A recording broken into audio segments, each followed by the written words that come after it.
tu es localisé, est-ce qu'avec tes propres mots, tu peux chanter gloire à celui qui n'a pas hésité à donner sa vie pour ton salut et pour ta délivrance, qui n'a pas hésité de souffrir de ta victoire, de ta gloire? Est-ce que tu peux chanter gloire à l'agneau? Alors que tu chantes gloire à l'agneau, je suis convaincu qu'une visitation particulière sera ton partage. Seigneur, j'ai appris quelque chose auquel notre âme, auquel notre source ne peut résister. Et parmi ces choses, il y a l'adoration.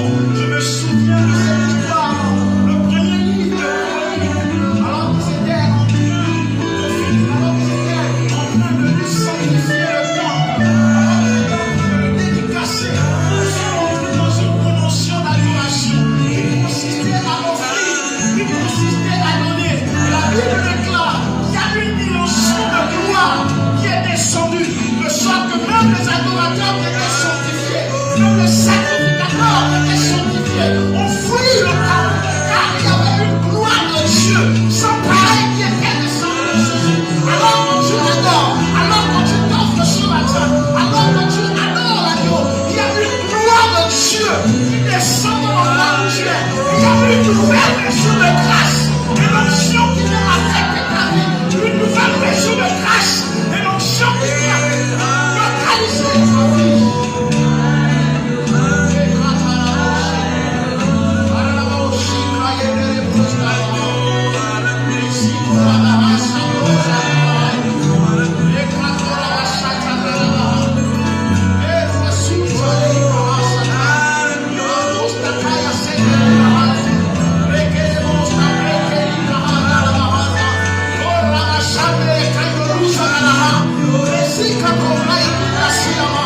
Change l'atmosphère spirituelle dans la sang de quelqu'un, dans le salut d'une famille connectée ce matin.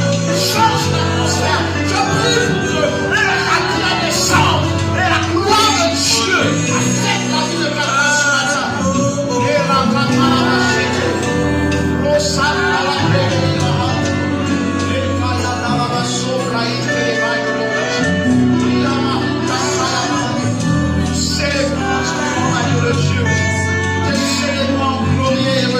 nous te bénissons pour ta présence en ces lieux, mais aussi dans les différents lieux dans lesquels se trouvent nos frères et nos sœurs. Merci parce que bien que éloignés par la distance, unis par le nom de l'Esprit, je crois qu'alors que ce matin, nous sommes ensemble dans l'Esprit, je crois qu'il y a quelque chose de particulier. Regarde ce matin le bagage de Dieu. Jamais un homme ou femme ne s'est présenté devant toi. Jamais cette journée ne savait.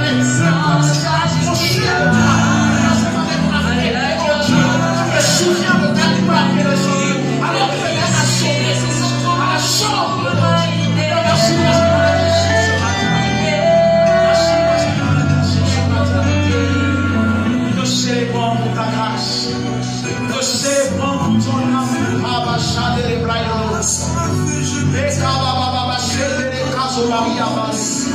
Merci Seigneur pour ta présence. Merci pour ta grâce. Merci pour l'onction que tu répands ce matin. Quelqu'un a besoin de vivre. Seigneur, une gloire. Je prie ce matin. Afin que ton onction localise quelqu'un connecté ce matin. Quelqu'un qui s'attend à toi, oh Dieu. J'attends la parole que je chercherai. Et vous me pourrez aussi me chercher de tout votre cœur. Alors que ce matin, Seigneur, quelqu'un te cherche. Alors que ce matin, quelqu'un te désire. Je prie, Père, une onction de descendre au nom de Jésus. Je prie une onction de rénovation. Cela affecte la vie de quelqu'un. Au nom puissant de Jésus. Nous n'avons qu'une femme. Nous n'avons qu'une incapable de pouvoir se réunir dans ta présence. Je prie que l'onction descende sur les vies. Alors que le monde est avec. Ne n'allez plus vite à table. Sur le char, sur le cheval. Je prie pour que cette onction descende sur la vie.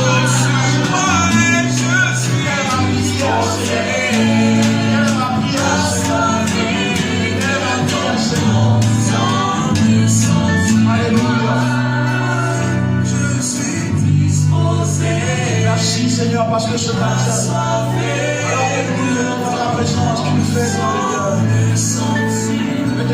Merci pour ta fraîche onction, Père. Alléluia, à toi qui assis sur le trône. À toi qui règne à jamais. Alléluia, à toi qui est notre Papa, notre source. Merci pour toutes les personnes connectées. Seigneur, que tu prendras le soin de bénir la prochaine. Merci pour mes frères et mes soeurs assemblés en ces lieux.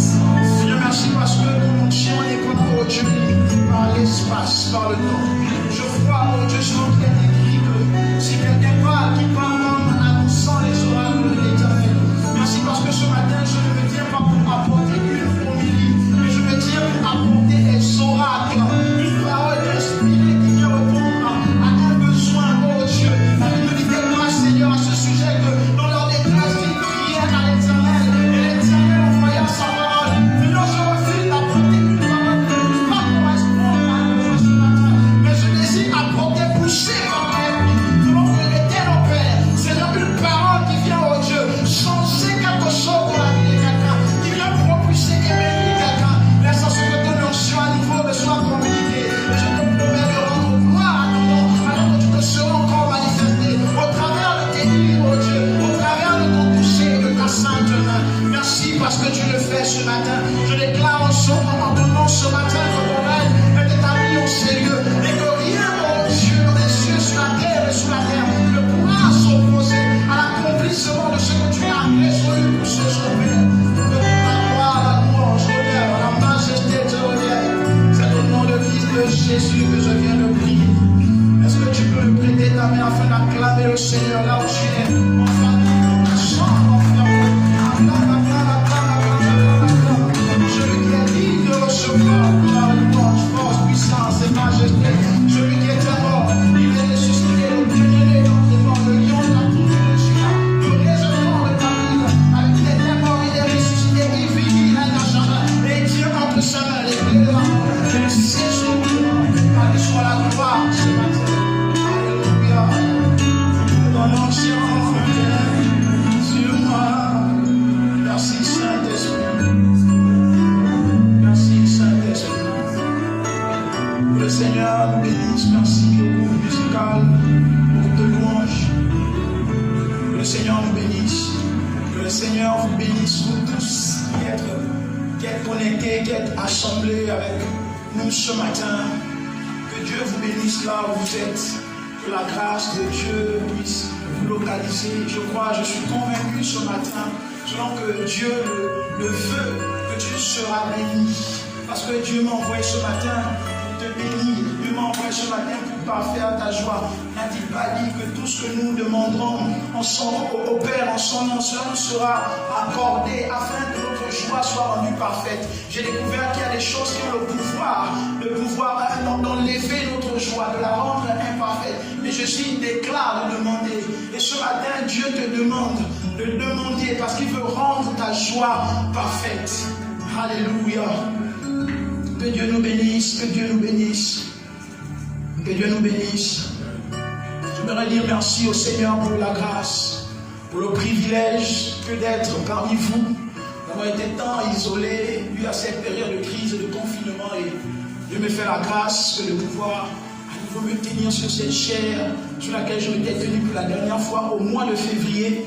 Et je bénis Dieu vraiment pour la grâce, pour l'amélioration des conditions sanitaires dans le pays où nous nous trouvons. Je bénis Dieu de même pour le peuple de CGR, pour l'équipe dirigeante, pour le pasteur Serge et son épouse. Je bénis le Seigneur pour leur vie.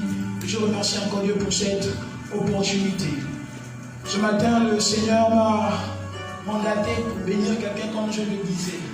Toutes les fois où il y avait des temps de crise, que ce soit dans la vie d'un homme, que ce soit dans la vie d'un peuple, dans la vie d'une nation, Dieu envoyait toujours un prophète, un homme inspiré de Dieu, mandaté par Dieu pour annoncer quelque chose de particulier. Et je suis convaincu que ce matin, Dieu m'a ainsi mandaté pour ta vie et pour la vie de tes proches. Je suis convaincu que Dieu bénira quelqu'un ce matin au travers des oracles qui sera annoncé. Et je crois que la puissance de Dieu te visitera. Ce matin, le Seigneur m'a inspiré d'aborder un thème excellent sur le cadre de l'expansion. Alors qu'au niveau de CGR, nous sommes dans ce cadre, dans cette pensée, dans cette ligne dans laquelle le Seigneur nous a mis depuis le début de cette année sur le thème de l'expansion. Et ce matin, je voudrais aller sur le même élan que la dernière de mes interventions dans laquelle j'avais abordé les obstacles à l'expansion. Et le premier thème que le Seigneur m'avait mis à cause, c'était l'esprit de Jézabel, obstacle à l'expansion de l'église locale. Et ce matin, je voudrais véritablement aller dans ce sens, mais en me tournant plus selon que le Seigneur m'a orienté sur les obstacles à l'expansion. Mais là, on avance sur le thème plutôt personnel, c'est-à-dire quelles sont les choses qui peuvent nous empêcher, nous en tant qu'individus, en tant que personnes, de pouvoir nous expandre, l'expansion dans laquelle le Seigneur nous voudrait n'est pas simplement un slogan, mais c'est une réalité. Et nous abordons beaucoup le thème de l'expansion, mais il est aussi important de souligner les obstacles. Car lorsqu'on n'arrive pas à décoller dans sa vie, on peut tout faire. Mais lorsqu'on ne connaît pas la source, les mots qui nous empêchent de pouvoir évoluer, il sera difficile d'évoluer. C'est pourquoi le thème que j'aborderai ce matin, c'est simplement la source. Le thème de mon intervention ce matin, c'est la source. S'il y a un terme que tu vas noter, c'est les obstacles à l'expansion de ma vie. 2 points, la source. Alléluia. La source. Pourquoi il est important de l'aborder? Il est important de l'aborder parce que l'expansion est tout d'abord la volonté de Dieu. Nous devons comprendre et réaliser que la volonté de Dieu est que nous puissions vivre l'expansion. Et à l'expansion est rattachée la gloire. Tu ne peux pas vivre l'expansion si tu ne vis pas. Tu ne peux pas vivre la gloire si tu ne vis pas l'expansion. La volonté de Dieu, lorsqu'il crée l'homme, c'était que l'homme puisse vivre l'expansion. C'est pourquoi dans Genèse chapitre 1er, après l'avoir créé l'homme, Dieu va bénir l'homme. Et Dieu va rendre l'homme fécond. Il va demander à l'homme de se multiplier, de remplir la terre, de dominer. L'homme était en Éden. Il devait quitter l'Éden pour se rependre. Il devait quitter l'Éden pour aller remplir la terre.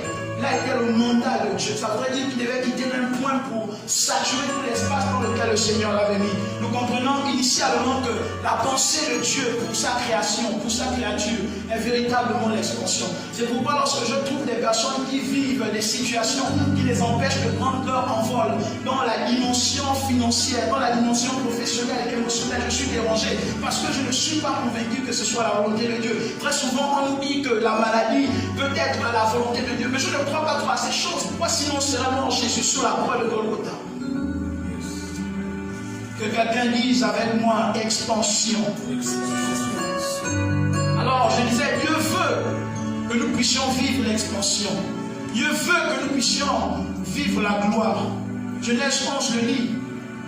L'expansion de Dieu n'est pas seulement attachée à nous chrétiens ou à la création. Sinon quel serait l'intérêt de Dieu que de confondre les hommes à Babel? Alors qu'ils étaient établis en un lieu et refusant de pouvoir remplir la terre, Dieu viendra les confondre. Dans Genèse 11, versets 6 à 8, la Bible dit que Dieu est descendu pour les confondre et pour les éparpiller partout dans la terre. Ça veut dire que même pour les hommes sans Dieu, la volonté de Dieu pour sa création, c'est l'expansion. C'est pourquoi sans Dieu, il y a certaines personnes qui peuvent vivre une certaine expansion. Nous voyons dans nos nations, dans nos pays, nous avons certainement des connaissances, des personnes qui vivent sans être même dans l'occultisme, dans la franc-maçonnerie, qui vivent une expansion, une réalisation par le travail, par l'effort, par la diligence, parce que là est initialement la volonté de Dieu. Mais pour nous, enfants de Dieu, pour nous chrétiens, la volonté de Dieu est de même l'expansion. C'est pourquoi dans 3 Jean chapitre 1, verset 2, il est écrit, bien aimé, je souhaite que tu prospères à tous égards, comme prospère l'état de ton âme. Ça voudrait dire que Dieu ne veut pas, ça c'est le souhait de Dieu. Dieu émet un souhait, Dieu voudrait que tu puisses prospérer. Il dit, là je souhaite. Il dit, je souhaite. C'est un souhait. Mais il faudrait que ce souhait prenne forme. Et il peut y avoir des choses qui empêchent ce souhait de Dieu de prendre forme. Lorsque Dieu émet un souhait, ça voudrait dire qu'il faudrait qu'il y ait une action de l'homme, un ajustement de l'homme. Il faudrait qu'il y ait une participation de l'homme pour que le souhait de Dieu puisse prendre forme. Pour que ce souhait puisse prendre forme. J'aimerais dire à quelqu'un ce matin, oh, que tu vivras une expansion dans le domaine de tes finances. Je ne sais pas ce que tu vis dans ta vie matrimoniale, dans ta vie matérielle, dans ta vie émotionnelle, dans ta vie financière. Laisse-moi déclarer un shift dans ta vie au nom de Jésus, dans ton couple, dans ta famille. Je ne sais pas ce que tu traverses, je ne sais pas ce que tu rencontres, je ne sais pas ce matin que Dieu le fera. Que Dieu le fera. Quelqu'un peut dire obstacle à l'expansion. Mon texte de base est tiré de 2 Rois chapitre 2 verset 19. Alors que Élie vient d'être retiré par Dieu et qu'Élisée a reçu le manteau, et voilà, Élisée qui commence à expérimenter les choses, et il arrive à Jéricho, les prophètes disent, mais le maître est où? Nous pouvons aller le chercher. Certainement l'esprit l'a conduit dans une montagne, quelque part dans une vallée. Laisse que nous envoyons des gens. Et Élisée dira non, pas besoin. Après instance, il les laissera partir et il s'établira un temps soit peu à Jéricho. Et alors retour, ils n'auront pas eu raison, ils n'auront pas trouvé Élie, parce que Élie aurait été enlevé. Et par la suite, les gens de Jéricho viendront et s'adresseront à Élisée et diront ceci: vois-tu, notre ville est bien située, comme mon Seigneur peut le voir. Mais l'eau est mauvaise, l'eau est malsaine et la terre est infertile. Verset 20, la Bible déclare, il répondit: apportez-moi un plat neuf et mettez-y du sel. Ils le lui apportèrent et il se rendit à la source. Quelqu'un peut dire avec moi source. La Bible dit, il jeta du sel et dit: voici ce que déclare l'Éternel, j'ai rendu cette eau saine et elle ne causera plus la mort et ne répandra plus ne rendra plus la terre infertile. La Bible déclare au verset 22 que ces eaux deviennent saines et elles sont restées jusqu'à ce jour conformément à la parole que l'Éternel avait annoncée à son serviteur, avait déclaré par son serviteur Élisée. Je réalise dans ce passage que cette ville avait un problème. Cette ville avait une situation bizarre. Elle était bien située. Je ne sais pas où tu es bien situé, mais tu ne sens pas une avancée. Il y a une apparence de vie. Mais dans le fond, il y a la mort. Il y a la mort dans le pot. Je ne sais pas que tu es bien situé, tu es bien positionné. Mais en fait, il y a des eaux qui sont malsaines. Il y a un problème à la source. Et ces hommes avaient compris la source de leur problème. C'est pas quand Élisée arrive, ils sont plutôt clairs. Ils disent à Élisée: mais écoute Élisée, le problème de notre ville, c'est les eaux. Mais en fait, le problème des choses, c'est à la source. Combien d'entre nous aujourd'hui n'arrivons pas à vivre l'expansion? Récemment, quelqu'un me disait: homme de Dieu, on a bâti les hôtels, on a renversé les hôtels, on a levé les hôtels, on a chassé les démons, on a brisé. Mais, homme de Dieu, on a l'impression que ces hôtels repoussent. Parce que les choses étaient dures, parce que les choses étaient difficiles. Et là, profonde fut ma réflexion, puis d'interroger le Seigneur, de demander à Dieu: mais qu'en est-il? Et Dieu de me répondre au travers de ce passage. Vous savez, lorsque nous avons besoin d'apporter une solution, si nous n'avons pas trouvé la source du problème, nous ne pouvons pas résoudre le problème. C'est la raison pour laquelle beaucoup d'entre nous vivons des situations à répétition. Parce qu'après avoir passé un temps de jeûne, après avoir bâti des hôtels qui n'étaient pas appropriés, tu te retrouves à vivre la même situation. Paul dira qu'il ne frappons pas battant comme l'air. Il y a des gens qui bâtissent des hôtels mais qui ne sont pas appropriés. Tu as un problème dans tes finances, tu peux bâtir l'hôtel dans le domaine de ton mariage, alors que tu ne sais pas que le véritable problème, c'est tes finances. Je voudrais parler ce matin de la source. Ils ont dit à Élisée: l'eau est infertile. Et parce que l'eau est malsaine. D'autres versions disent qu'il y a la mort, il y a des avortements. Et quand si nous voulons aller un peu plus loin dans ce passage, nous remarquons dans Genèse que l'homme a été créé à partir de la terre. Mais avant la terre, il y avait les eaux. La source. Ils sont allés à la source. Et aujourd'hui, je voudrais juste souligner quelques points. Il y en a plusieurs que nous pouvons aborder. Mais je voudrais me pencher sur quelques-uns. La première source qui peut être un obstacle majeur à notre expansion, c'est l'état de notre cœur. La Bible ne dit-elle pas dans le livre de Proverbes, chapitre 4, verset 23, version seconde: par-dessus tout, veille soigneusement sur ton cœur, car il est la source de tout ce qui fait ta vie. Beaucoup de personnes ont du mal à progresser parce que simplement il y a un problème dans la source qu'est leur cœur, qu'est leur âme. Il y a un véritable problème dans leur âme. Toi, Jean le souligne, ta capacité à prospérer extérieurement est relativement rattachée à ta capacité à prospérer intérieurement. C'est pourquoi il dit: je souhaite que tu prospères à tous égards, comme prospère l'état de ton âme. Mais ton âme prospère lorsque ton esprit influence ton âme. Quel est l'état de ton cœur? Nous parlons de prospérité, c'est bien. Nous voulons prospérer. Mais jusqu'ici, nous sommes au 7e mois de l'année. Concrètement, as-tu prospéré? Face à une glace, mets-toi et essaye d'élaborer. Beaucoup me diront le confinement, écoute, le confinement, écoutez, le confinement n'est pas un obstacle à ta prospérité ou à une expansion. Je disais récemment sur une page, l'expansion, ce que le pasteur Oyemeko a pu faire dans son église malgré l'expansion. Ils ont ouvert plus d'une centaine d'églises, ils ont amené plusieurs personnes au Seigneur. Ça veut dire que l'expansion n'est pas un frein à notre capacité à prospérer. Ça veut dire que le confinement, la situation de crise sanitaire n'est pas un obstacle. Donc ce sont variés le week-end. Ça veut dire que, en fait, ta capacité à prospérer n'est pas attachée à ce qui est extérieur, mais à ce qui est intérieur. C'est pourquoi Dieu dit, dans cette version, j'ai beaucoup apprécié, car il est à la source de tout ce qui fait ta vie.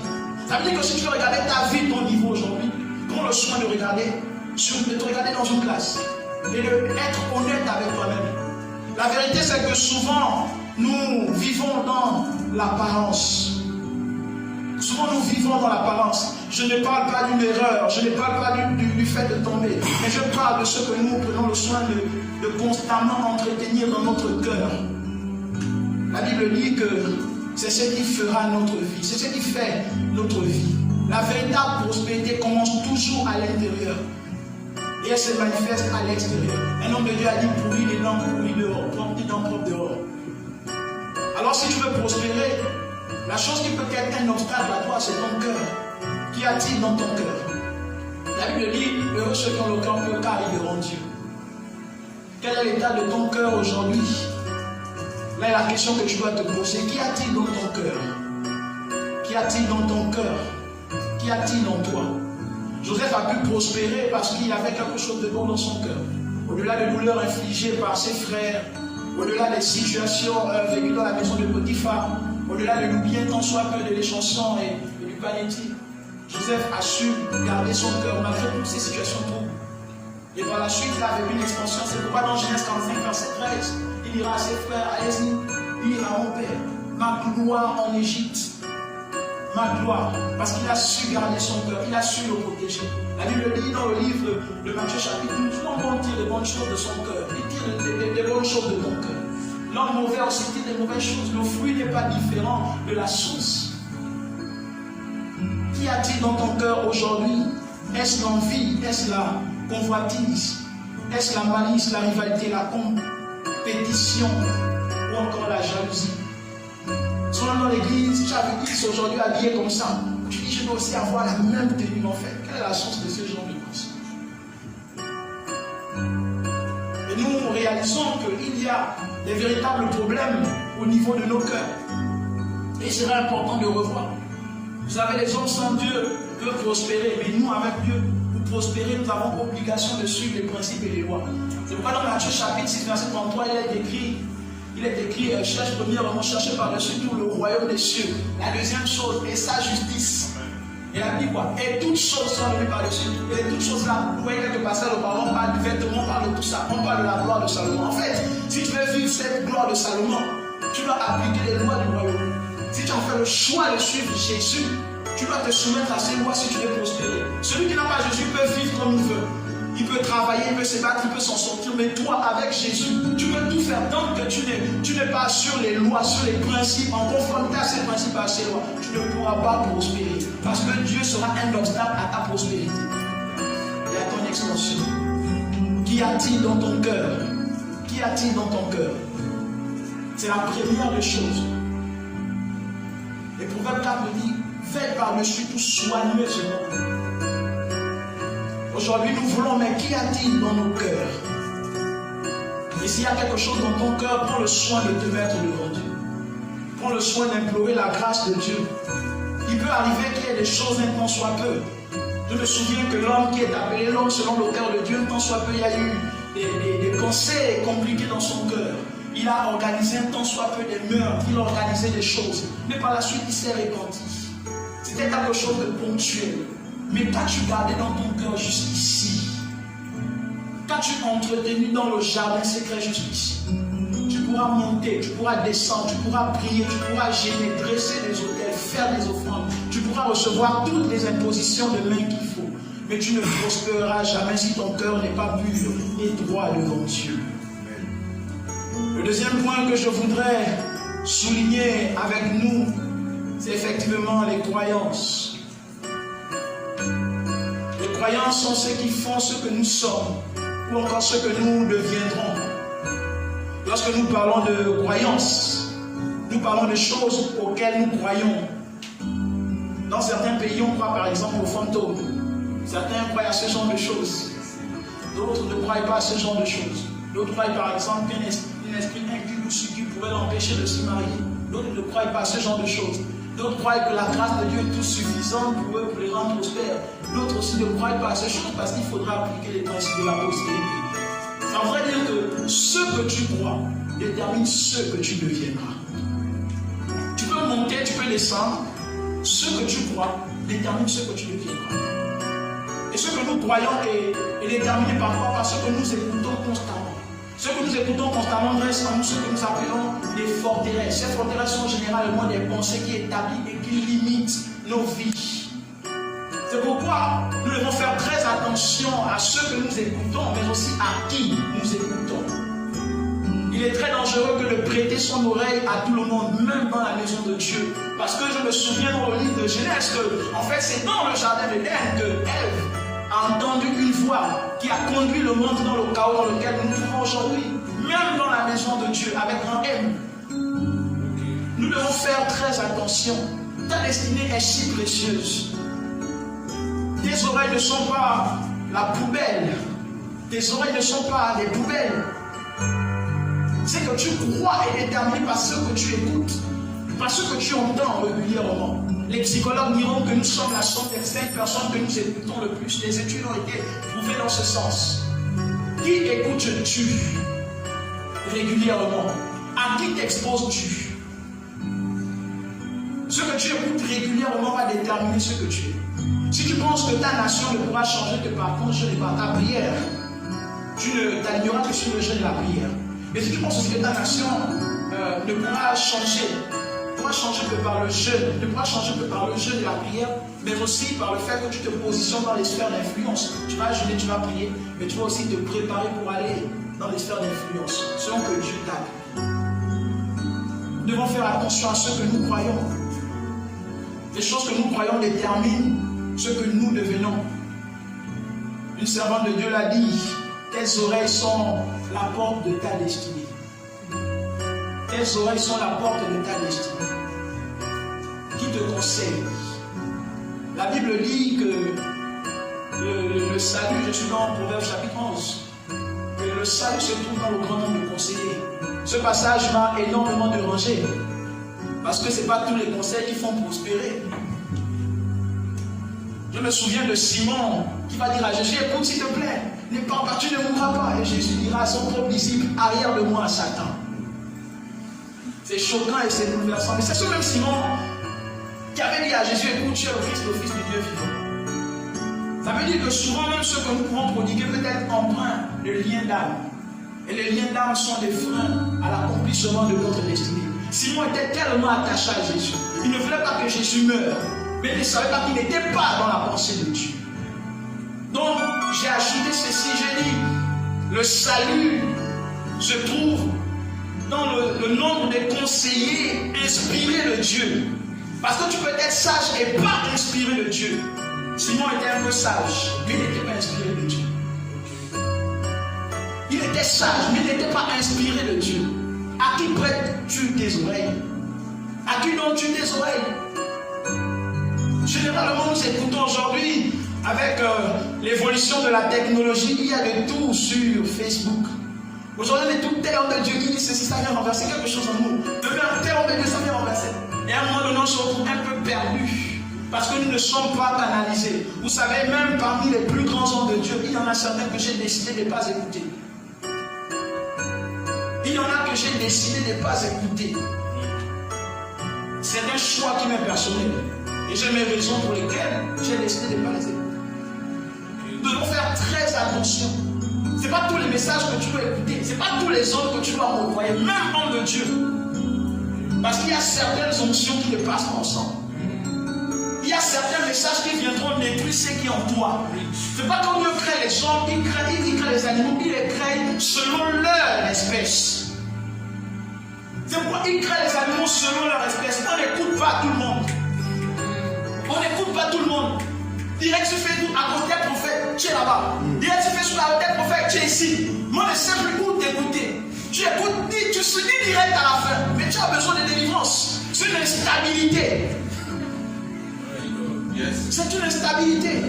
Localise, reconnais ce qui est en toi et connecte-toi aux hommes et aux femmes qui ont la même sémence que toi. Assurément tu prospéreras. Quand Jean-Baptiste a rencontré Jésus, il y a eu quelque chose dans la vie de ces deux femmes. Le prophète avait rencontré son roi, il y avait un contact. L'onction est descendu et il y a eu un tressaillissement. Mais quand tu vas te connecter, des personnes peuvent être de Dieu.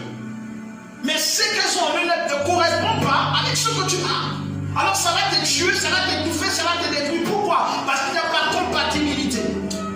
Toutes les sœurs sont mariées dans l'église, mais toutes les sœurs ne sont pas compatibles à tous les frères. Yes.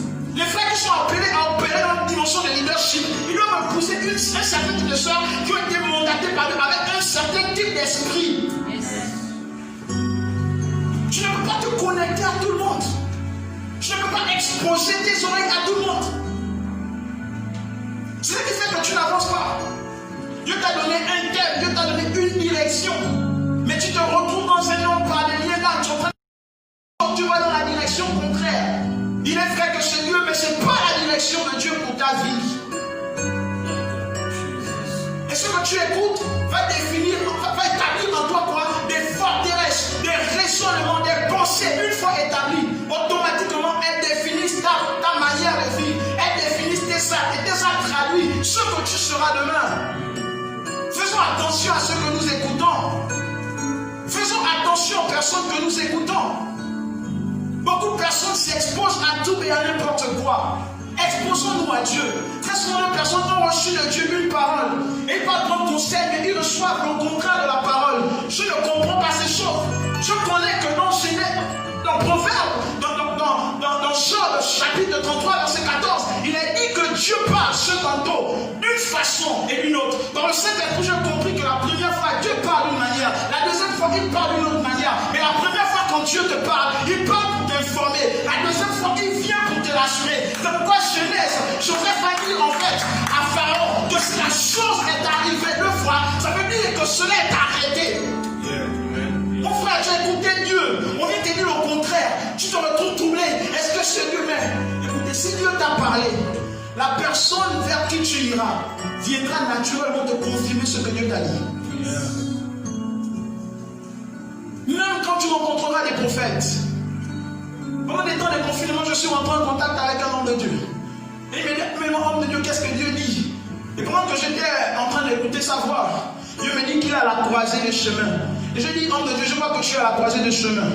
Et le Seigneur me dit, alors que tu es à la croisée des chemins, tu veux prendre la voie qui n'est pas celle que Dieu t'a demandé. Parce qu'en réalité, Dieu t'a parlé, mais il y a des liens d'âme qui t'attachent pour t'amener dans une autre voie. Il me dit, c'est exact, Dieu m'a pas dit, mais Dieu t'a parlé, prends la voie que Dieu t'a donnée, tu vas voir, ça va être quelque chose. Parce qu'on n'est pas souvent sûr. On n'est pas convaincu. Est-ce que c'est Dieu? Est-ce que c'est pas Dieu? Si tu n'es pas convaincu que c'est Dieu, Dieu t'a encore parlé, va encore bien chercher. Il faudra que tu ailles encore bien chercher. Donc tu auras l'assurance que c'est la voix de Dieu. Prends le soin maintenant d'aller écouter, d'aller demander. Et naturellement, si c'est de Dieu, les personnes que tu rencontreras te communiqueront la même chose que Dieu a dit. Il n'y aura pas de choses contraires. La vie Dieu parle tantôt d'une façon, tantôt d'une autre. Les croyances. Nous devons faire très attention à cela. Et le dernier point que je voudrais aborder et souligner avec vous, c'est celui sur les origines. Et je voudrais revenir sur mon texte de base.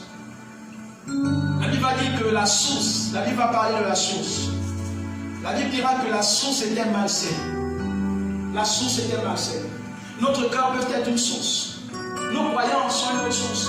Mais il y a une source qui à tous les coups détermine, que nous le voulons ou pas, peut déterminer ce que nous deviendrons. Et cette source, c'est nos origines.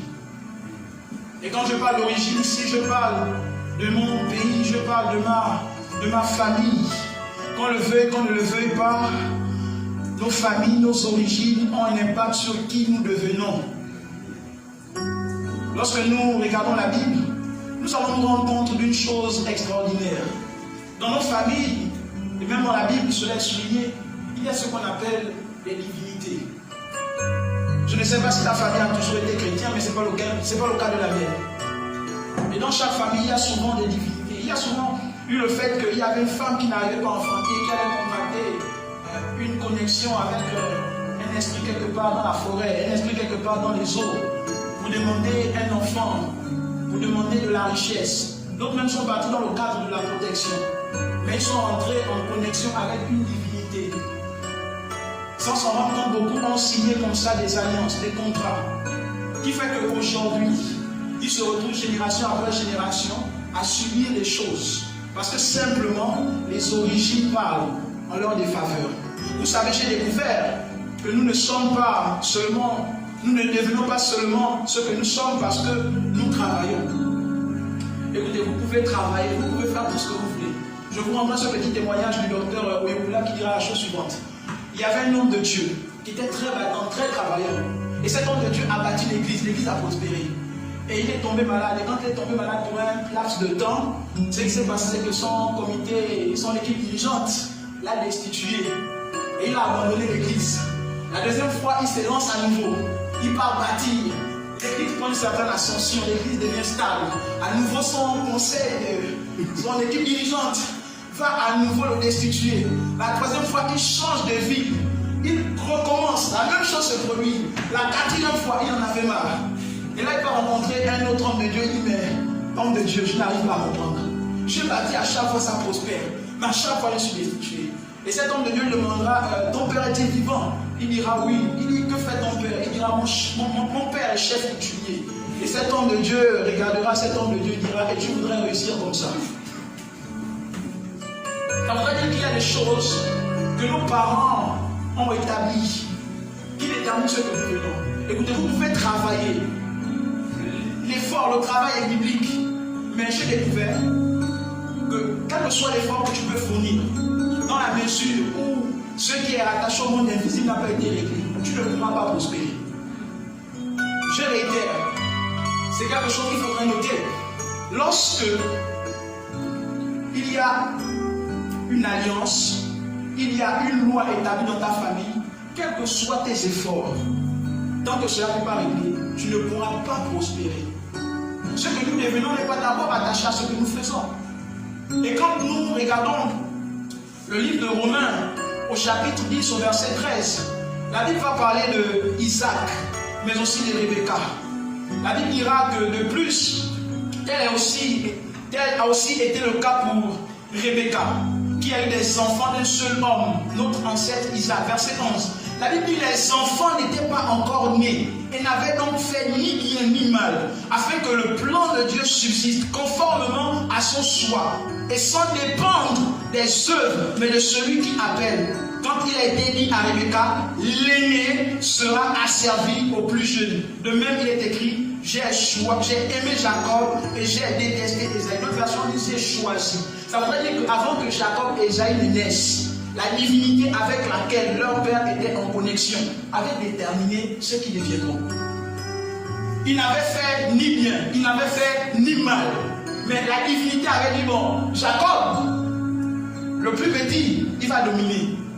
Mais dans ton cas et dans le mien, est-ce que c'est l'Éternel qui était la divinité en relation avec nos parents? Quelle est la divinité? Ici on dit Dieu, Dieu c'est un mot générique. Ici nous parlons certainement de Yahweh, bien plus, mais une divinité. Quelle est la divinité avec laquelle tes parents étaient en alliance alors que tu étais sur le point de naître? Et qu'est-ce qui a été dit? En fait, nos vies ne sont que des réponses à des prophéties. Nous le voyons avec la vie de Jésus. Une prophétie avait été annoncée et Jésus n'est simplement venu que remplir la prophétie. Il a été annoncé au sujet de Jean-Baptiste des prophéties et Jean-Baptiste n'est venu rien d'autre qu'accomplir la prophétie. Mais la divinité qui était en relation avec ta famille, qu'a-t-elle dit à ton sujet? Qu'a-t-elle dit à ton sujet? Il y a des gens en fait qui vivent des choses et ils n'arrivent pas à comprendre. Il y a des gens dans des familles. Il y a des soeurs, c'est compliqué. La soeur veut vivre la sanctification, la soeur veut vivre quelque chose. Mais en fait, la divinité avait déclaré que cette personne, elle n'aura pour but que d'apporter l'argent à la maison. elle vivra une vie d'instabilité, homme après homme, et elle aura de l'argent, mais son but c'est d'apporter l'argent à la famille. Et les telles personnes, elles peuvent donner leur vie au Seigneur, mais elles auront toujours ce combat, car elles n'ont pas prêté au problème des origines. La consécration d'une personne, nous faisons, en fait, Dieu nous avons fait non pas une consécration, mais une ordination. Parce qu'avant que l'apôtre ne naisse, il était déjà apôtre. Ça veut pas dire que Dieu établit avant que nous ne naissions un plan pour nos vies. Mais le diable aussi établit un plan en faveur de nos vies. Et selon que tes parents sont en relation, il y a quelque chose qui influence ta vie. C'est pas avant que Jérémie ne naisse que lui, quoi. Avant que tu ne sois dans le ventre de ta mère, il dit je te connaissais. Donc ça veut dire que la relation avec laquelle, la divinité avec laquelle les parents de Jérémie étaient en relation, étaient déjà rentrés en contact avec Jérémie avant qu'il ne naisse. Avant que Jérémie ne naisse, son esprit était déjà rentré en connexion avec la divinité qui était avec ses parents. Et depuis cet instant, Jérémie avait été consacré. Ça veut dire que si Jérémie était consacré sorcier, il pouvait courir dans tous les sens. L'esprit de la sorcellerie allait le poursuivre. Pourquoi? Parce qu'avant de naître, il était consacré à être sorcier. Quelle est la divinité qui était en relation avec tes parents? Souvent d'autres personnes disent, mais je n'arrive pas, pasteur, je n'arrive pas, c'est normal. Il y a une fille qui te réclame. Il y a une fille qui te réclame. Tu ne peux pas pour t'en sortir. Mais il y a une loi qui avait été établie. Il y a des paroles qui avaient été données. Et il y a des esprits qui ont été mis en mouvement pour établir cela. Pendant le confinement, je ne sais pas comment vous l'avez vécu à Fès, mais au niveau de Rabat, c'était très compliqué.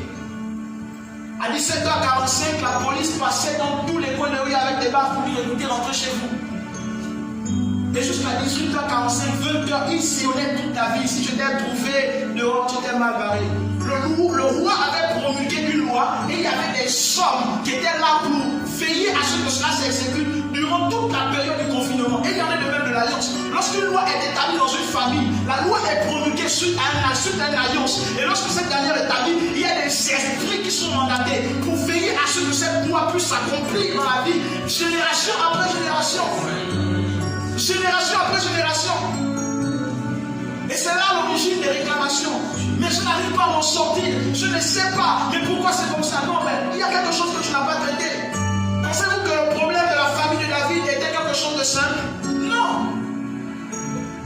David avait un père spirituel qui s'appelait Samuel, qui avait des problèmes avec ses enfants. Samuel avait un père spirituel qui s'appelait Élie, qui avait des problèmes avec ses enfants.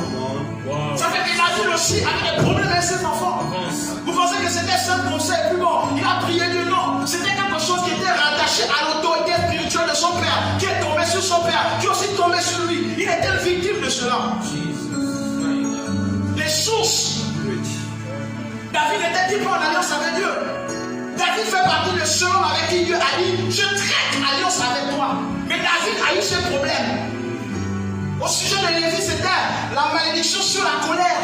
C'est tombé sur Moïse. Moïse était un homme colérique. Moïse allait frapper le bâton. À cause de sa colère, il n'est pas entré à Canaan.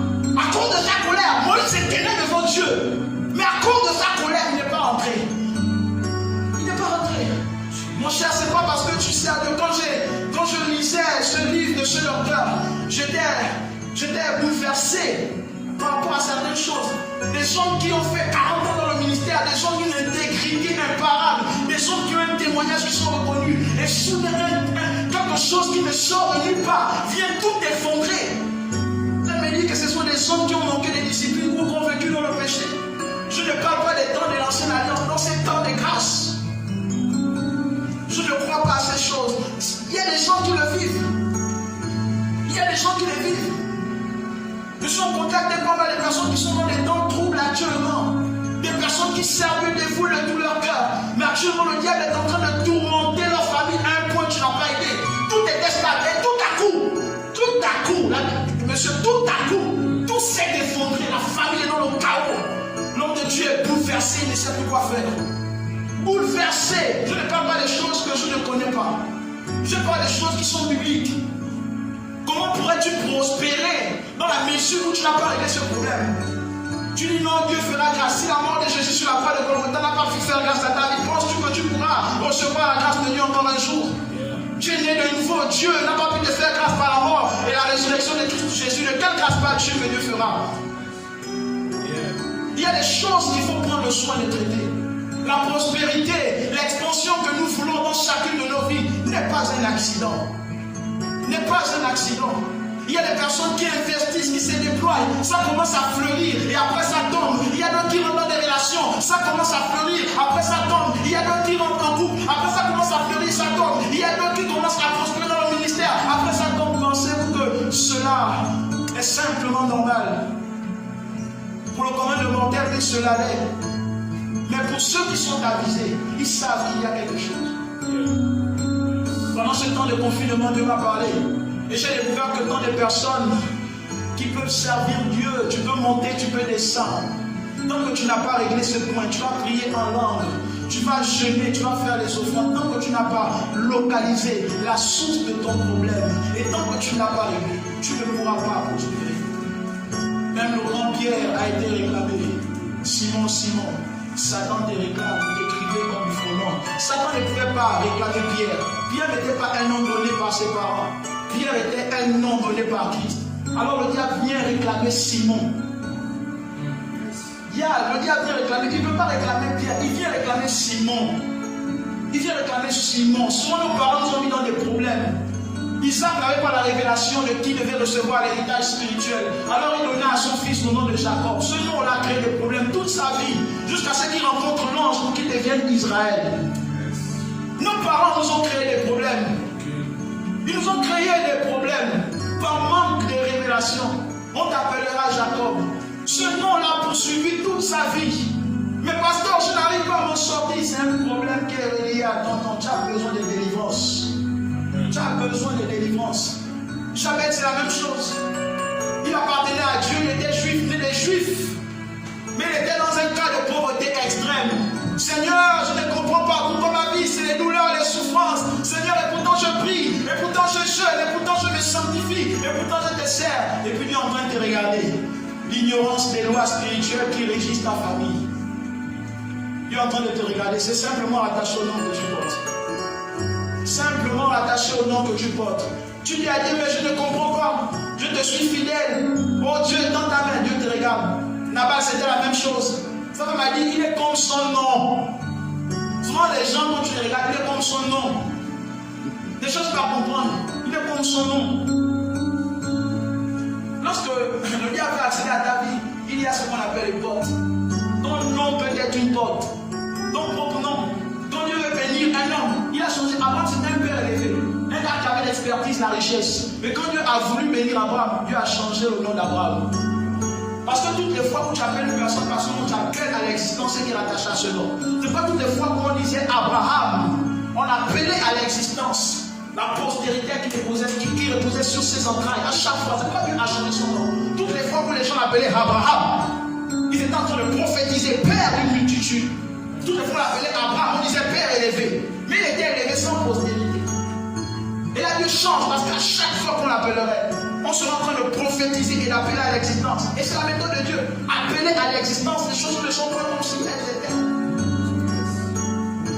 Quelles sont les choses qui régissent ton origine aujourd'hui? Quelles sont tes sources? Nous voulons prospérer. Quelles sont tes sources? Quelles sont tes sources? Je vais te rassurer que ce n'est pas parce que tu sers Dieu que tu es exempt de ces choses. Ce n'est pas parce que tu sers Dieu. Jacob était serviteur de Dieu en alliance avec Dieu. David était serviteur de Dieu en alliance avec Dieu. C'était même de la postérité de David que le Shiloh allait sortir. Il n'a pas été exempt de ces choses. Mon cher, tu n'es pas plus grand que David. Tu n'es pas plus grand que David. Mais ce sont les trois points que je voulais aborder avec vous. Tes origines, ta source. Comme on l'a vu dans le passage, la Bible dit que le pays était bon, mais il y avait un problème. Mais ces gens avaient la grâce de connaître le problème, mais ils ne connaissaient pas comment faire pour trouver la solution. Et quand tu as le problème, tu sais que tu peux aller taper chez Élisée. Parce qu'Élisée a quand même reçu un manteau dans la délivrance. Quand tu as moins découvert le problème, tu sais que tu peux bâtir un hôtel. Tu sais que tu peux venir pleurer devant Dieu par rapport à ça. Tu sais que tu peux maintenant te tenir. Mais souvent on prie, je chasse et je brise, je renverse. Mais homme de Dieu, on a renversé les hôtels, on a brisé les hôtels, on a fait des offrandes, mais les hôtels repoussent. n'est pas que les hôtels repoussent. C'est simplement que nous n'avons pas frappé où il fallait. Et ce que je pourrais nous donner comme solution, bien que le temps nous soit déjà imparti, c'est de prendre le soin de chercher Dieu. Si Dieu, par une dimension particulière de la parole de connaissance, a pu révéler à Moïse la genèse, je pense que Dieu soit à même de nous communiquer la genèse de nos problèmes, aussi de nos familles. Souvent les livres prophétiques, non, pendant ces thèmes, tu as tel âge, tu as ça, non. Voyons plus loin. Voyons plus loin, voyons plus large. Dieu a révélé à Moïse la genèse. Combien de siècles avant que Moïse naisse? Combien de siècles? Dieu peut te révéler. Et là, il faudrait que tu cherches Dieu pour demander à Dieu. Aussi longtemps que tu n'auras pas réglé ce problème, tu pourras tout faire, tu pourras évoluer. Lorsque Jacob a fui la maison de Laban, ils sont partis avec les théophiles, ils sont partis avec le totem, ils ont pris le chemin du désert. Certainement, ils ont pris le chemin et puis bon, après le sable est passé par là, ils ne savaient pas la route qu'ils ont pris. Mais la Bible dit qu'après 3 jours de marche, seulement 3 jours, la Bible dit 3 jours, Dieu ne sait pas ce qui a conduit Laban, mais Laban était inspiré pour savoir qu'en fait, arrivé ici, ils ont pris le nord et non le sud. Il y avait une connexion spirituelle en ce qu'il avait apporté. Et Laban qui était le souverain sacrificateur de ces choses. Il y avait une connexion. Tu peux courir, tu peux prospérer. Viens encore un peu, tu constateras certainement ces choses. Tu peux prospérer comment? Tu peux monter à quel niveau tu veux. Tant que tu n'as pas réglé ces choses, il arrivera que comme Laban, ils te retrouveront. Un homme de Dieu a rendu ce témoignage. Un homme de Dieu de Guide, il dit, il y avait un frère, et tout, non, lui ne croit pas à ces choses. Il a plongé dans la piscine à Paris, et puis il est sorti à Kinshasa. C'est compliqué. C'est compliqué. Et là, que le Seigneur nous aide. Nous devons simplement prendre le soin de chercher, premièrement la face de Dieu. Dire à Dieu, Seigneur, qu'en est-il? Pourquoi comme Isaac, moi Jacob, j'ai des problèmes de stérilité avec mes femmes? Pourquoi comme Abraham, moi Isaac, j'ai des problèmes de stérilité avec Rachel? Et Abraham aussi devait s'interroger. C'était eux les patriarches, mais il y avait un problème. Nous devons prendre le soin de chercher et d'interroger. Nous devons prendre le soin de chercher. Il y a des familles dans lesquelles les études, ça n'avance jamais. Arrivé à un niveau, ça bloque. Il y a d'autres, vous pouvez évoluer comment, servir Dieu comment. Vous avez fini vos études, vous n'allez pas travailler. Malgré tous les diplômes, malgré toutes les compétences, toute l'expertise, montez, descendez. Tant que vous n'avez pas réglé cela, vous n'allez pas évoluer. Donc ces 3 points sont si capitaux pour nous et ma prière. Et qu'alors que j'ai entendu ce message, que tu prennes le soin de t'exposer devant la face de Dieu.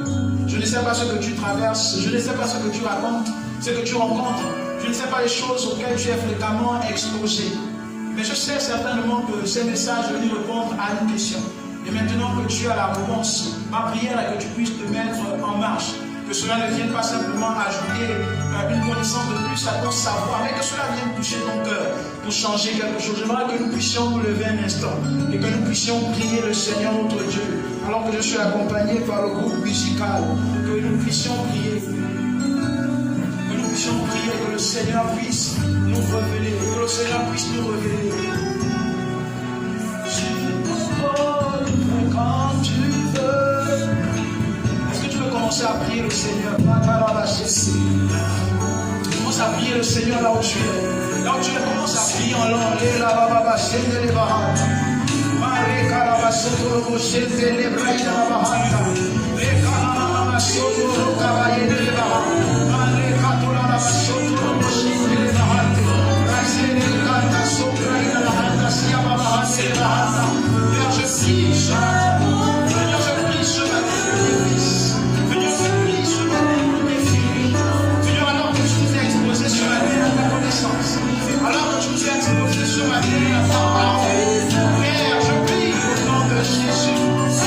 Tu es le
À toi qui étais, à toi qui tu es invité à ton Serge pour te donner à la grâce de Dieu. Prie avec que Dieu puisse se révéler.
S'il y a des choses négatives qui remplissent ton cœur, s'il y a des choses négatives qui ont pollué ton cœur, tu vas confesser ces choses devant le Seigneur et demander de te pardonner. On a parlé aussi des forteresses que nous avons laissé construire en nous au travers des choses que nous avons entendues, même au travers des choses que nous avons vues. Dans la puissance du nom de Jésus, tu vas briser et renverser ces forteresses.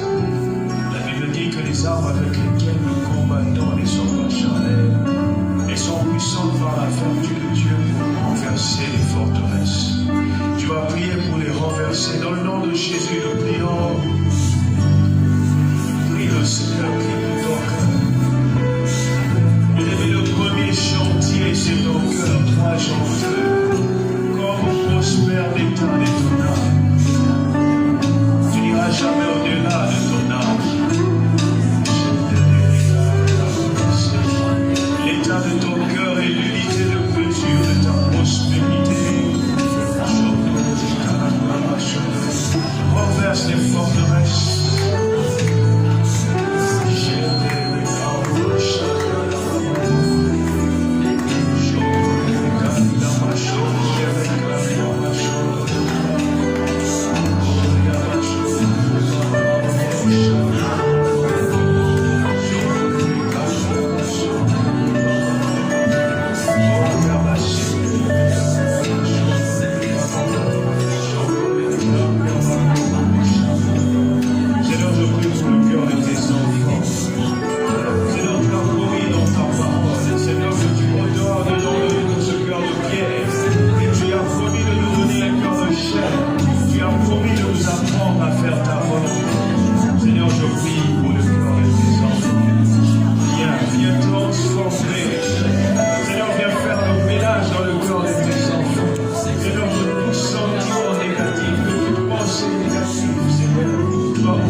Ta percée, toutes les autels sur lesquels ton nom, ta vie est réclamée, ces autels familiaux, tu vas briser, renverser ces liens dans le nom de Jésus. La Bible dit que Christ nous a rachetés par son sang de la vaine manière de vivre, héritée de nos pères.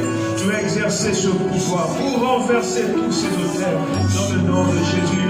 Je prie le Seigneur pour les autels qui réclament ton mariage, tous les autels qui réclament la paix dans ton foyer, tous les autels qui réclament ta prospérité, tous les autels qui réclament ta santé, tu vas les renverser dans le nom de Jésus.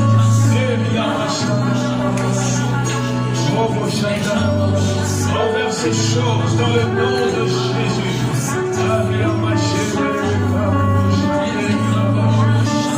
Élevé ne te défend. Prie le Seigneur, prie le Seigneur, prie le Seigneur.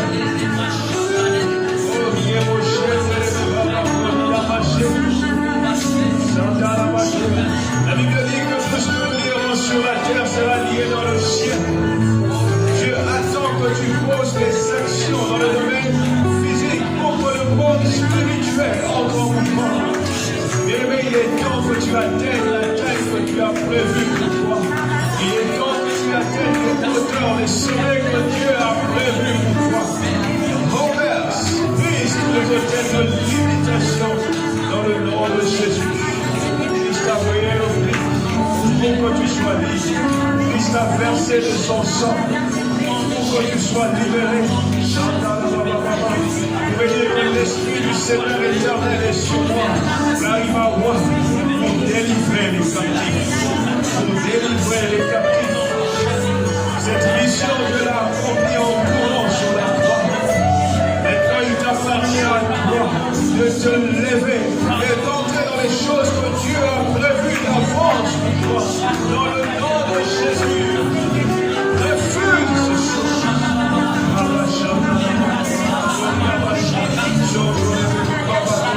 Refuse la stérilité qui règne dans ta famille. Refuse les morts, les décès prématurés qui sévissent dans ta famille. Refuse le manque de personnes qui rêvent dans ta famille. Ton cas est différent.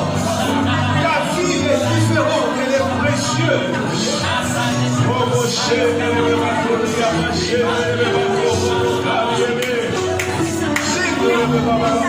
le nom de Jésus, je viens briser et annuler le pouvoir de toutes ces voies spirituelles établies sur toutes celles et ceux qui sont connectés à CGL dans le nom de Jésus. Dans le nom de Jésus, c'est tous les fils et les filles spirituels. Je brise toute malédiction. Je renverse toute peur, toute crainte qui réclame nos fils, quel que soit le domaine, que ce soit le domaine de mariage, que ce soit le domaine des études, que ce soit le domaine de la prospérité matérielle et financière, que ce soit le domaine de la santé. Au nom de Jésus, au nom de Jésus, au nom de Jésus, j'annule le pouvoir de toutes ces lois qui limitent vos vies. Dans le nom de Jésus, recevez la grâce d'avancer, recevez la grâce de prospérer dans le nom de Jésus. Je réclame l'onction de Dieu. Brise toujours. Cette onction danse toujours. Peu importe là où vous me suivez, cette onction qui brise les jours, danse sur toutes celles et ceux qui sont connectés à cette vision, sur toutes celles et ceux qui sont en alliance avec cette église. Dans le nom de Jésus, finis ce cycle d'échec. Finis le cycle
juste, il montera plus haut. Et je déclare que telle est la destinée de tous ceux qui sont connectés à cette vision dans le nom de Jésus. La prospérité à tous égards, l'expansion à tous égards est désormais votre partage dans le nom de Jésus. Je déclare que tous ceux qui en veulent à votre prospérité, ils tombent sous le jugement du Seigneur dans le nom de Jésus. Je déclare que leur chemin sera ténébreux et glissant dans le nom de Jésus. Seigneur, merci parce que tu visites chacun de tes enfants. Merci parce que j'entends les chaînes tomber dans le nom de Jésus. Les enfants entrent dans leur destinée dans le nom de Jésus. Ils avancent, ils prospèrent. Tel est le décret que je publie. Et je déclare qu'il n'en sera pas autrement sur la terre. Il n'en sera pas autrement dans le ciel, dans le nom de Jésus. Merci parce que c'est fait pour la gloire du nom de Jésus.